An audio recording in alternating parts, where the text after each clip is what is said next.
Hello હવે આપણે સંકીર્ણ સંયોજનના રંગ વિશેની આપણે આગળ ચર્ચા કરીએ છીએ કે સંકીર્ણ સંયોજન શા માટે રંગીન હોય. રંગ માટે જવાબદાર કોણ?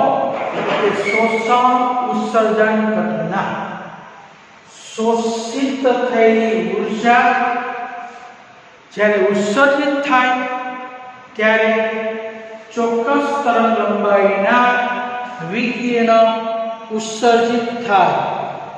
એટલે આવા વિકિરણ ઉત્સર્જિત થાય એને કારણે રંગીન બને છે.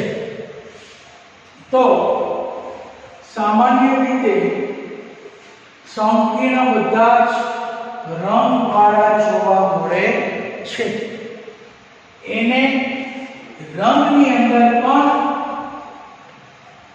દ્વિકક્ષકના ઇલેક્ટ્રોન નીચેની કક્ષકમાંથી ઉત્તેજિત થઈ ઊંચી દ્વિકક્ષકમાં સંક્રમણ કરે ત્યારે ચોક્કસ તરંગ લંબાઈના વિકિરણ ઉત્સર્જિત થાય જે રંગ બને એને એ સંયોજનનો પૂરક રંગ કહેવાય.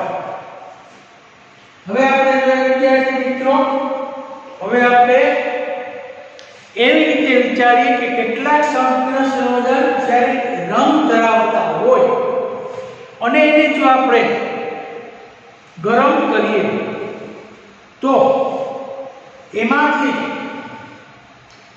લિગેન્ડ જે દૂર થાય તો દૂર થવાને કારણે એ સંકીર્ણ રંગવિહીન બને છે. તો સંકીર્ણ જ્યારે રંગીન હોય એ રંગવિહીન ક્યારે બને? તો સંકીર્ણ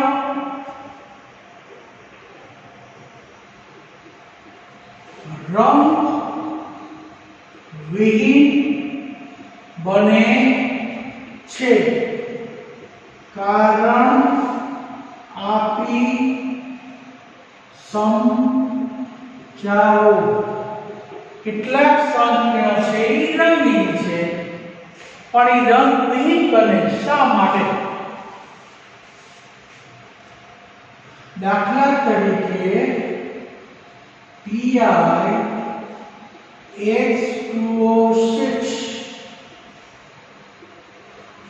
Cl3 ને ગરમ કરતા રંગવિહીન બને છે. તો આપણે જોઈએ કે એકા ટાઇટેનિયમનો ધાતુમાં એક સંકીર્ણ છે એ રંગીન જ છે, જાંબલી રંગનું જ છે.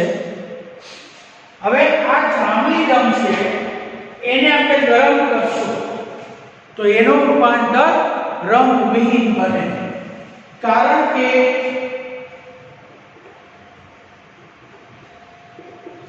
Ti+3 સાથે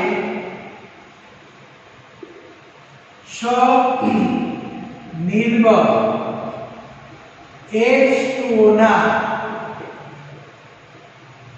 લિગેન્ડો જોડાયેલા છે.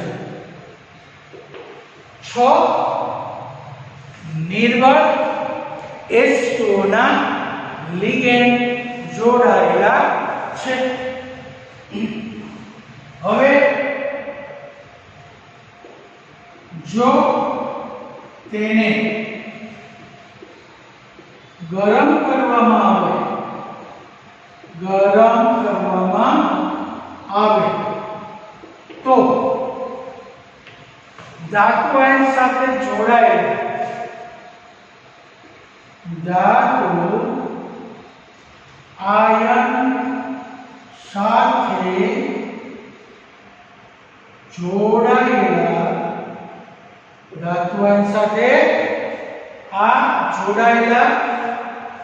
H2O ના લિગેન્ડો દૂર થાય છે. હવે H2O ના લિગેન્ડ છે એને આપણે ગરમ કરીએ એટલે કે આ લિગેન્ડ છે H2O એને ગરમ કરીએ તો સ્ફટિક છે એમાંથી H2O દૂર થઈ જાય.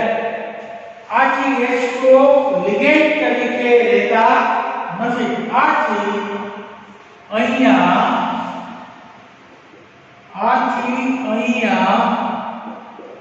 H2O લિગેન્ડ તરીકે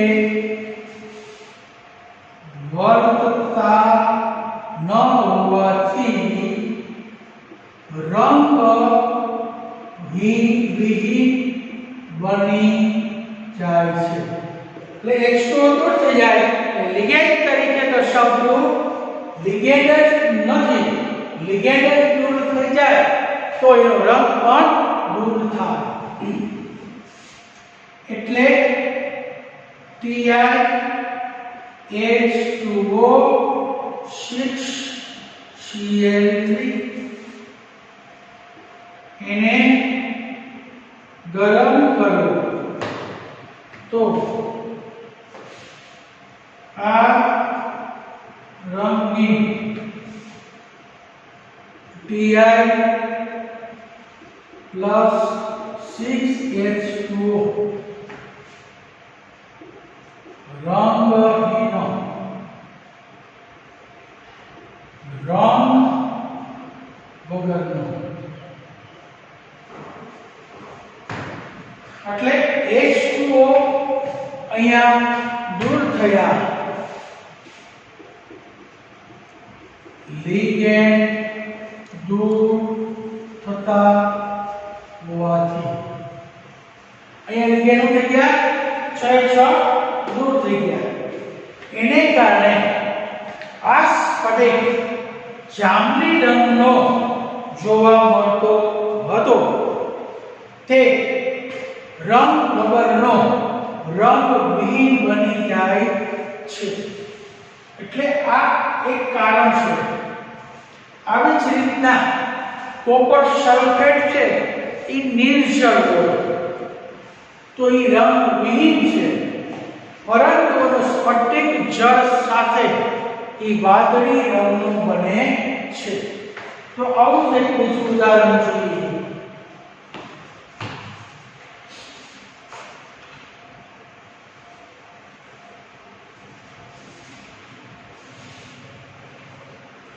એટલે આપણને રંગ માટે જવાબદાર લિગેન્ડ બદલાય તો રંગ પણ બદલાય.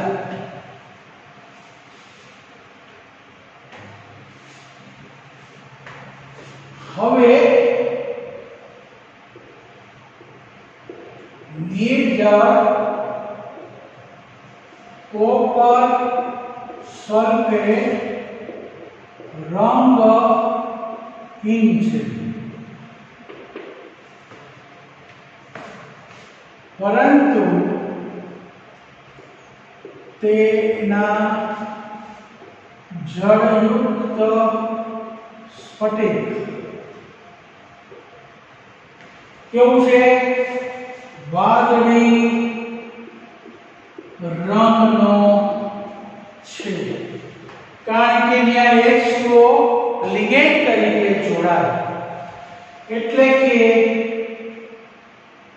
CuSO4 નિર્જળ રંગ વગર.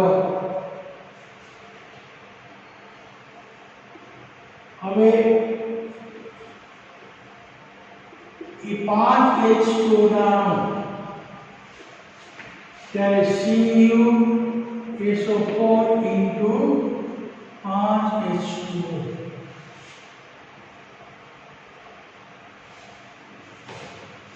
અથવા એને આમે લખી શકાય CuH2O5 SO4 વાદળી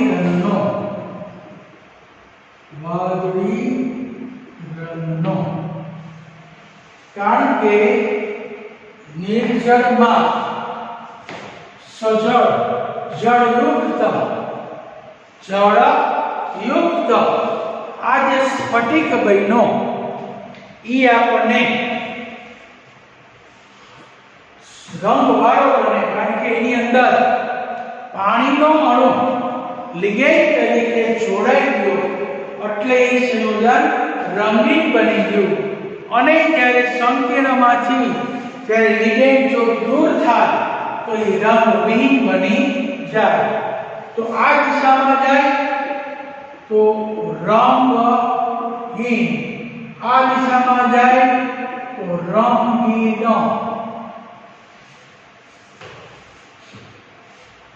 એટલે કોઈ પણ સવર્ગ સંયોજનનો રંગ તેના લિગેન્ડ ઉપર આધાર રાખે છે આમ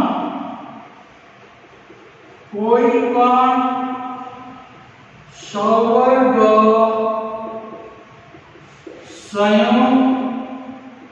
સંયોજનના રંગ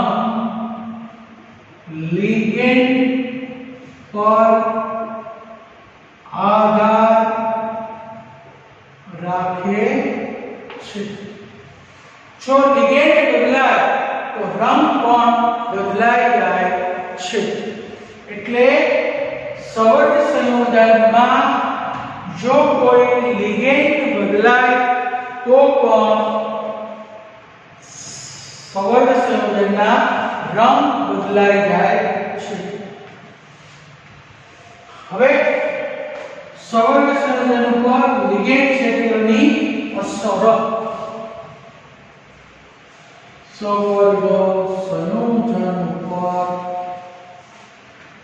લિગેન્ડ ક્ષેત્રની અસર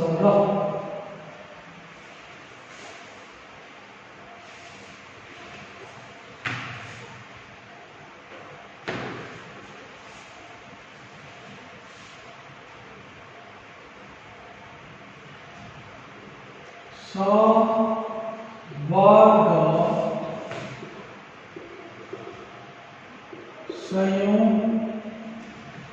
સંયોજનના રંગ પર લિગેન્ડ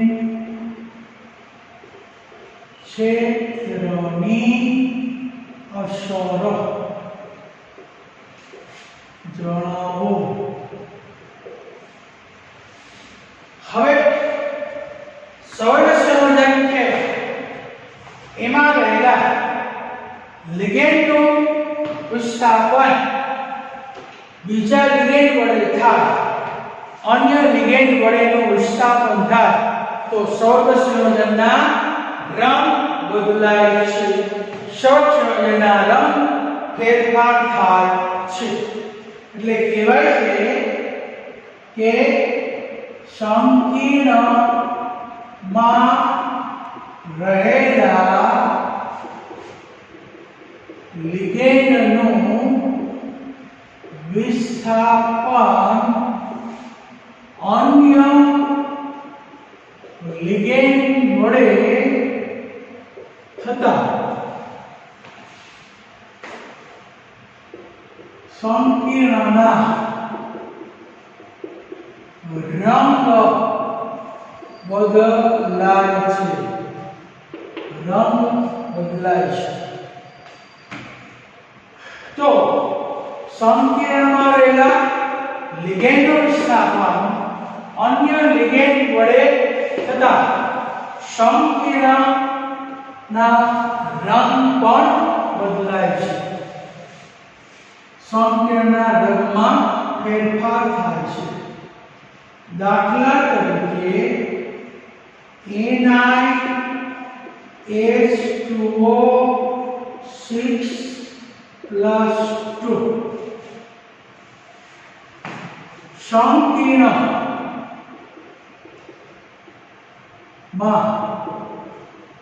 H2O નું વિસ્થાપન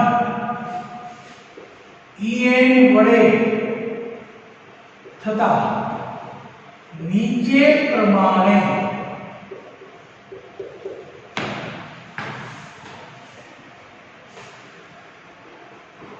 સંકીર્ણના રંગ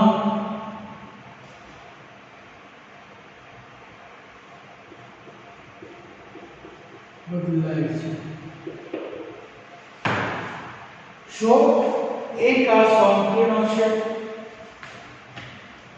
હવે આ સંકીર્ણ ઈ લીલા રંગનું એક સંકીર્ણ છે, તો આ સંકીર્ણ એના H2O 6+2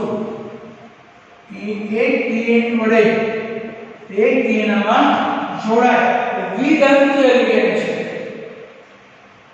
દ્વિદંતીય જોડાય તો બે એક દંતીય અણુ છૂટા પડે. તો H2O 4En+2 2H2O. अच्छा वादળી રંગ, આનો રંગ છે આછો વાદળી. હવે લીલો હતો માંથી આછો, આ લીલો હતો તો આ લીલો માંથી આછો વાદળી.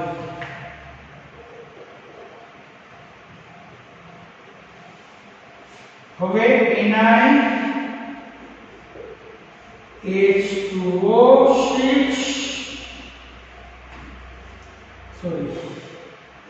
4En+2 પાછું n દાખલ થાય, અહીંયા વિસ્થાપન પાછા બે થાય. H2O અને બે છૂટા પડે, બે એક જોડાય, એક દ્વિદંત જોડાય અને બે એક દંતીય છૂટા પડે.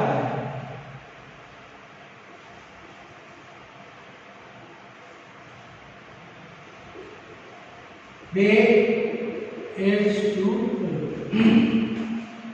એટલે વાદળી અથવા જાંબુડિયું. વાદળી આછા વાદળીમાંથી વાદળી એટલે ઘાટો. અને ત્રીજું કે એનાય H2O twice En twice +2 એના En વડે વિસ્થાપન થાય તો એના En thrice +2 2H2. તો ચાલો આ જાંબલી કરી દો. તો આના પરથી લિગેન્ડ ક્ષેત્રની અસર રંગ પર જોવા મળે છે. તો કહેવાય છે કે અહીંયા લિગેન્ડ એ બદલાય તો એની આ સંયોજન પર એના રંગ પણ બદલાઈ જાય. એટલે કહેવાય છે કે કોઈ પણ સવર્ગ સંયોજનની અંદર જે લિગેન્ડ જોડાય એના ઉપર સંયોજનનો રંગ આધાર રાખે. જો લિગેન્ડ છે એનું વિસ્થાપન કોઈ અન્ય અણુ અથવા લિગેન્ડ વડે થાય, કોઈ પણ લિગેન્ડનું વિસ્થાપન અન્ય વડે થાય તો લિગેન્ડ છે એ બદલાઈ જાય. તો આવા સવર્ગ સંયોજનના રંગ પણ ફેરફાર થાય છે. એટલે આ પ્રશ્ન છે સવર્ગ સંયોજનના રંગ ઉપર લિગેન્ડ ક્ષેત્રની અસર. એટલે કહેવાય છે કે અંદરનો જે લિગેન્ડ છે એનો વિસ્થાપન અન્ય લિગેન્ડ વડે થાય અને નવ સંકીર્ણ બને, એનો રંગ છે એ મૂળ રંગ કરતા હંમેશા જુદો હોય છે. કારણ કે લિગેન્ડ બદલાય તો સવર્ગ સંયોજનના રંગ પણ બદલાય. અહીંયા આપણે એક ઉદાહરણ જોયું કે NiH2O6 +2 એક સંકીર્ણ છે. એક દંતીય 6H2O ના લિગેન્ડ છે. હવે એક દ્વિદંતીય EN લિગેન્ડ છે એ બે એક દંતીય લિગેન્ડનું એકી સાથે વિસ્થાપન કરે. એટલે એક લિગેન્ડ EN જોડાય ત્યારનો રંગ જે લીલા રંગનો હતો એમાં ફેરફાર થઈ અને આછા વાદળી રંગનો બની ગયો. કારણ કે અહીંયા EN છે એના ઉપર આ રંગ આધાર રાખે છે. એવી જ રીતના પાછા H2O ના અણુ EN વડે વિસ્થાપન થયું એટલે બે એક દંતીય H2O ના લિગેન્ડનું વિસ્થાપન થઈ અને એક દ્વિદંતીય લિગેન્ડ આમાં ઉમેરાય તો એનો રંગ છે એ આછા વાદળીમાંથી વાદળી અથવા જાંબુડિયા રંગ બની ગયો. આ રંગનો આધાર EN જે દાખલ થયો એના ઉપર રહેલો છે. હવે આ સંકીર્ણની અંદર એક દંતીય બે H2O ના લિગેન્ડનું વિસ્થાપન દ્વિદંતીય EN વડે થઈ એટલે બે માં ત્રીજો જોડાઈ ગયો એટલે બે H2O ના લિગેન્ડનું વિસ્થાપન થયું. આથી એનો વાદળી રંગ છે એ બદલાય અને એનું રૂપાંતર જાંબલી રંગમાં થઈ ગયું. તો રંગ પર લિગેન્ડ ક્ષેત્રની અસર પરીક્ષામાં 2 માર્ક્સમાં તમને પૂછાય તો તમે આ ઉદાહરણ વડે સમજાવો તો તમારે એના ઉદાહરણથી એની સમજૂતી આપવાની. તો આપણે હવે જોઈએ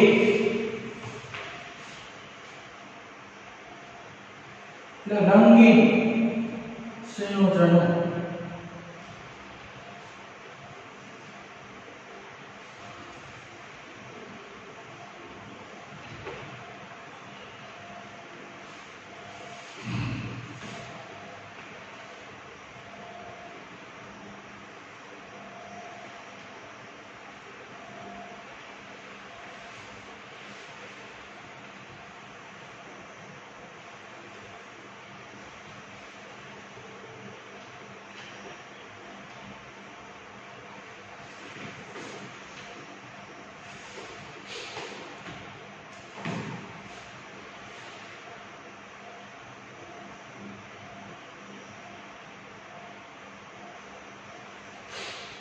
હવે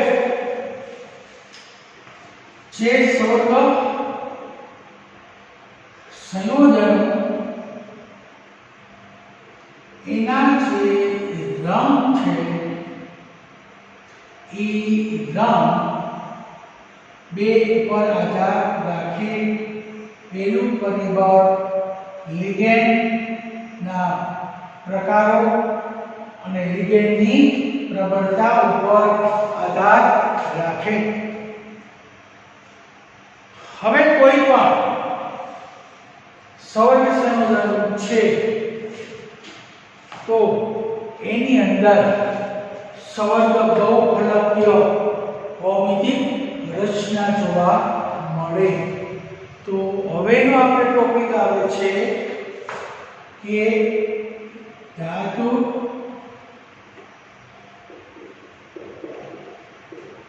કાર્બોનિલ સંયોજનમાં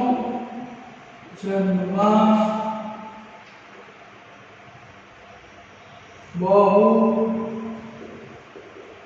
સવર્ગ ફલક એટલે એનું બંધન. તો ધાતુ કાર્બોનિલ સંયોજન એની અંદર ધાતુ સાથે કાર્બોનિલ લિગેન્ડ તરીકે જોડાય ત્યારે એની ભૌમિતિક રચના જોવા મળે. તો એમાં પહેલું કે CO એટલે Ni આ CO4.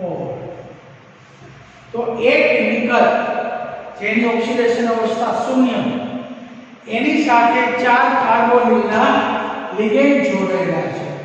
તો એની ભૌમિતિક રચના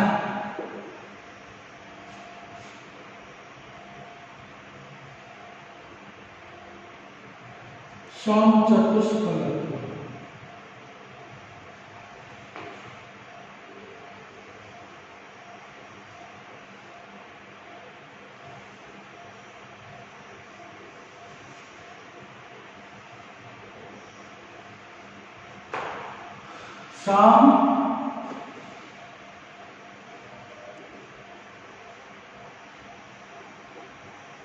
ચતુષ્ફલકીય ને સંકરણ sp3.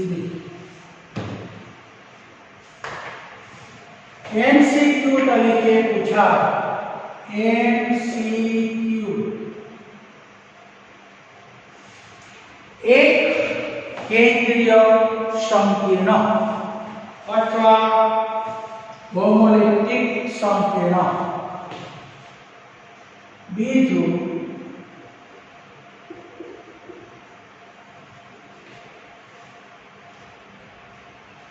ApCO5. તો એની અંદર આની રચના હવે આમાં Ap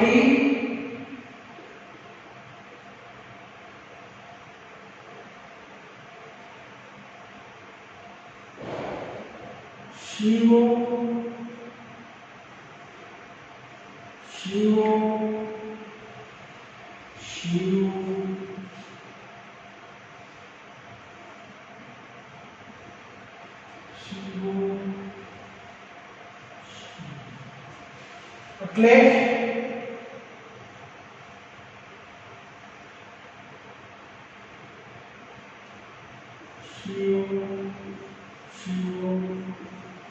આ ત્રિકોણ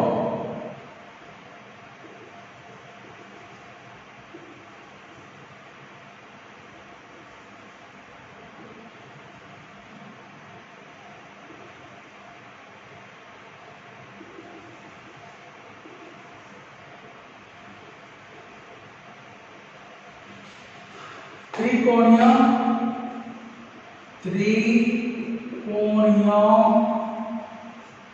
द्विपिरामिडो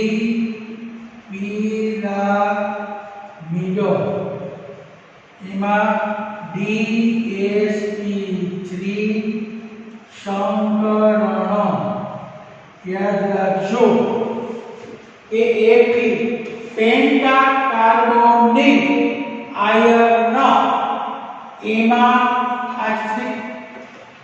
આ ત્રિકોણ એક ઉપર પિરામિડ નીચે પિરામિડ ત્રિકોણીય દ્વિપિરામિડ આ સમચતુષ્ફલક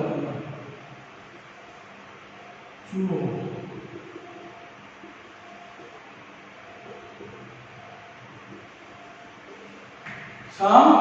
સમચતુષ્ફલક.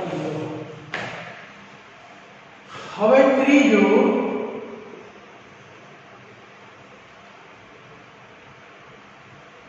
CO6.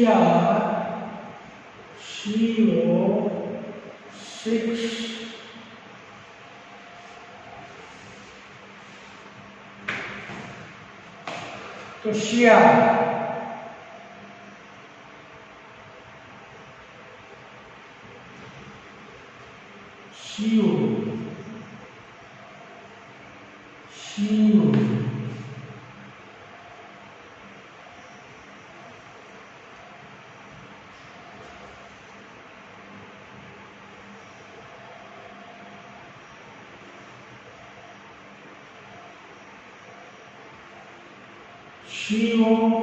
CO एक ऊपर CO एक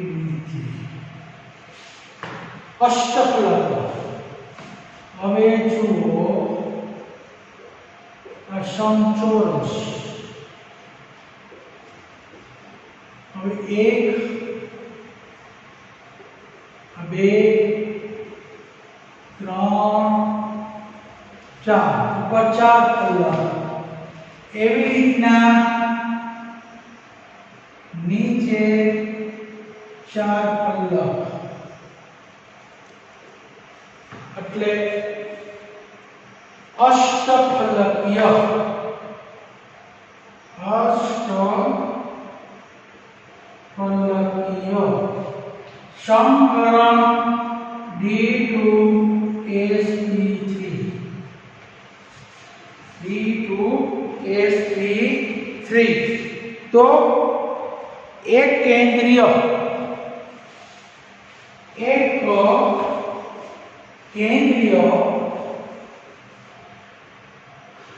કાર્બોનિલ સૌર સંયોજનો.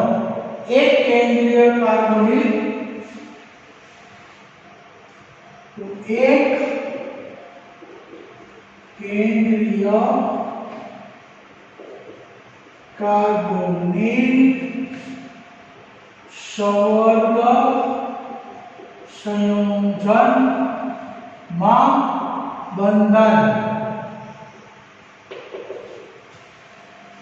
તો આ પ્રકારની આ 3 રચના જો ટેટ્રા કાર્બોનિલ દ્વિબલ એમાં ધાતુ આયન સાથે 4 લિગેન્ડ બંધથી જોડાયેલા સમચતુષ્ફલકીય રચના સમકરણ sp3 પ્રકારની.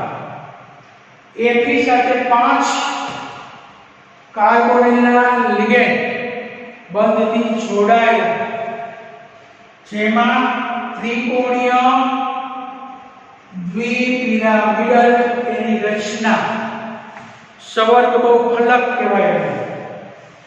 અને DsP3 સંકરણ.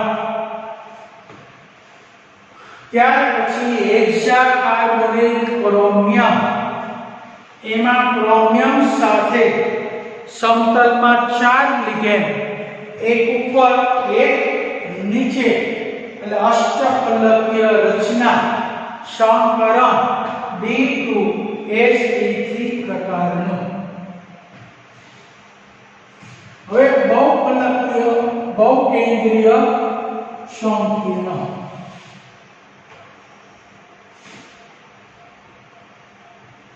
બહુકેન્દ્રીય કાર્બોનિલ સંકીર્ણ સંયોજન.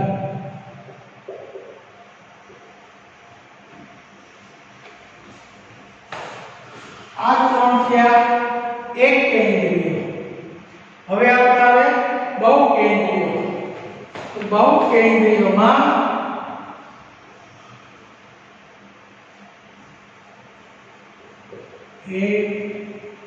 એમાં કોબાલ્ટ twice CO8 અને બીજું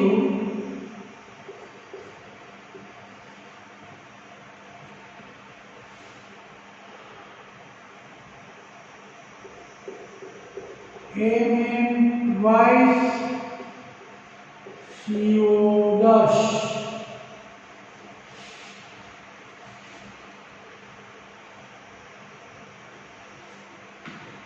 ઓક્ટા કાર્બોનિલ કોબાલ્ટ અને ડેકા કાર્બોનિલ મેંગેનીઝ. એ બહુકેન્દ્રીય સંકીર્ણ સંયોજન. ચાલો હવે આની રચના જોઈએ કે CO એટલે આ કોબાલ્ટ એની સાથે CO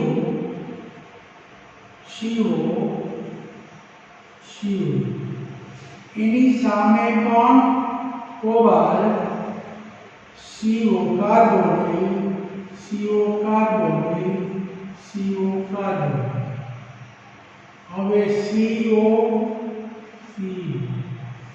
CO આ બે કોબાલ્ટ 1 2 3 4 5 6 7 8 તો કોબાલ્ટ સાથે આ D2 sp3 સંકરણ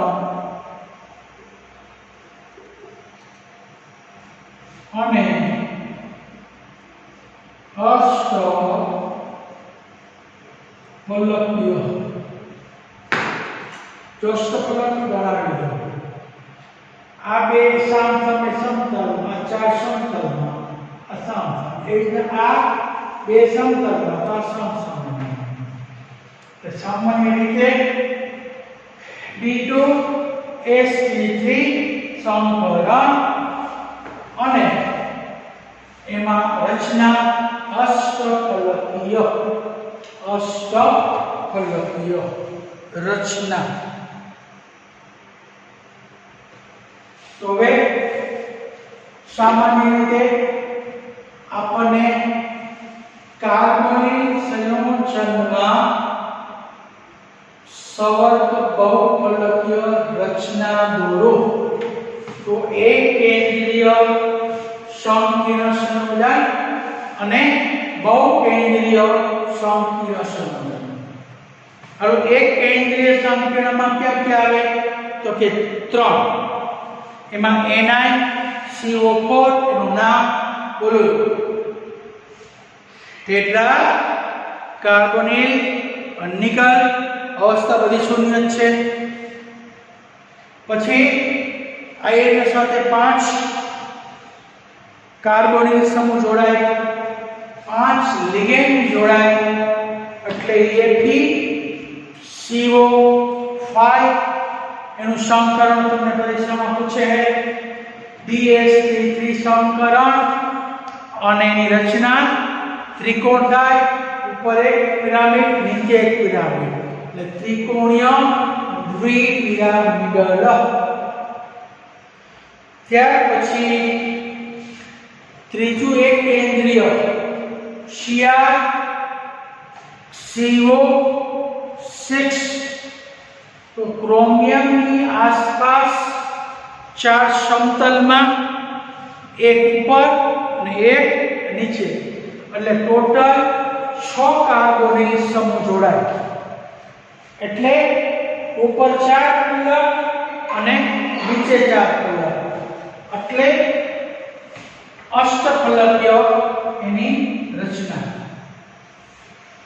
હવે એવી રીતના બહુકેન્દ્રીય એમાં કોબાલ્ટ આ કોબાલ્ટ